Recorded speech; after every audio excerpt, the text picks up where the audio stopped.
14 minutes to 8 o'clock, it is time for our history segment. We do that with Harold Peacock from historyouthere.com. Good morning. Yeah, good morning, Damo. It's Tuesday, 3 days till Anzac Day. Exactly, mate. A very important day on the calendar, and no doubt you've been out researching and have found a local historical story relating to Anzac Day. I have indeed. Toowoomba's first Anzac Fatality. So it's quite a find, this, and it's very interesting. All right, well, it's over to you, mate. Yeah, look. I'm not going to recount the story of Anzac, because the total number of Australian casualties at Gallipoli on the first day was around 2,000, but no one can be certain. Now, about 650 of those were killed, and 101 of those were in the first wave to land. Now, Private Ewin was one of them, and he may well have been Toowoomba's first Anzac fatality. Now, I'm happy to be corrected, but from what I've seen, he's definitely right up there. Now, Private Walter II Ewin, he enlisted in Toowoomba on the 31st of August 1914. That was 21 days after recruiting officers opened and just 27 days after the war began. Less than 4 weeks later, he was actually on a ship headed for war with Queensland's own 9th Battalion. So next to no training. They just whip him in a uniform, give him a gun and send him away. Now, the 9th Battalion was, of course, the first ashore at Anzac Cove. Now, what happened next, no one can be sure, and accounts vary, but it seems that Private Ewin was in a party of men who stormed ahead after the landing. They got further than anyone else, about 1.5 miles beyond the front line trenches at the time of the evacuation. Now, sometime between 10 a.m. and 12:30, they were on a ridge when they saw the Turks marching down on them in 3 columns.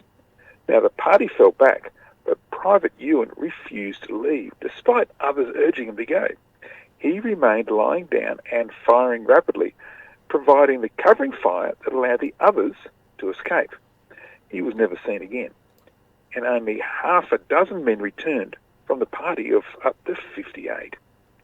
Now, the Australian government wasn't prepared for casualties on such a huge scale, and so communication back to families was, quite frankly, it was appalling. The federal member for Darling Downs, Mr. Littleton Groom, whose memorial in Toowoomba greets you as you arrive at the top of the range, you can see it, he got involved.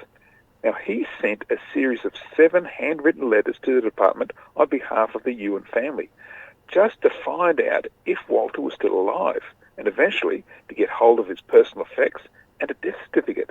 It took almost 2 years to go through that process. Now, Walter Ewin had been in the first complement of men to enlist from the Darling Downs. He farmed on the family property at Wairima, just outside of Toowoomba, and was 24 years old when he went into town to sign up. Now, he may well have been Toowoomba's first fatality at Gallipoli, but he's actually not from Toowoomba at all. You see, he was born in Nowra in New South Wales, but his family came up here when some of the best dairy farming land on the Darling Downs was snapped up by his father, Mr. William Ewin. Now, Mr. Ewin, he was destined for bad news to be the death of him. You see, he lost his oldest daughter, Florence, when she was just 8 years old. Then he lost his only son, Walter, at the war.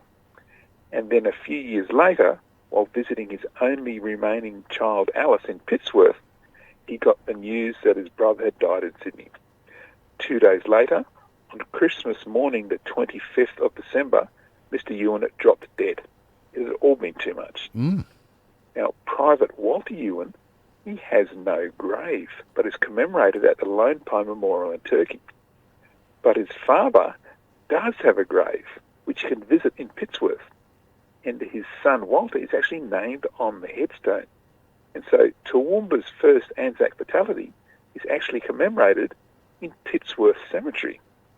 Now, the headstone says that Walter fell at Gallipoli on the first Anzac Day, the 25th of April 1915, which was in fact Walter's 25th birthday. Wow. So, yes, on Anzac Day, be thankful for those who served us, but also remember their families who still grieve and also gave so much for our way of life today. Yeah. Mate, what a great story. And I tell you what, I'm sure there's lots of great Anzac related and also war type of stories across the Darling Downs that people have got in their own personal family history.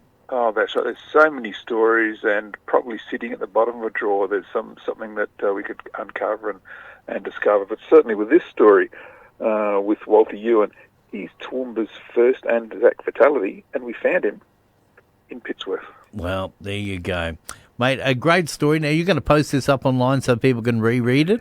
Absolutely. I'm going to post a story on Anzac Day, on the morning of Anzac Day. That's this Friday, the 25th of April. All right, mate. On historyouthere.com, so That's you can find it. Yep, historyouthere.com is where you can find that story and many others. And, mate, always a good chat, and we'll look forward to doing it again next week. Yes, I'll be there. I know you will, mate, with bells on, no doubt. Thank you so much for that. Appreciate it, mate. Okay, see you then. There we go. Harold Peacock from historyouthere.com. That's where you can go and read that story and many others. He's got a swag of stories up there, and it's all local history. So it is a great resource for you to go and check out what has been happening in the Darling Downs over many, many, many years. We're going to take a break, come back and check out our birthdays. That's next.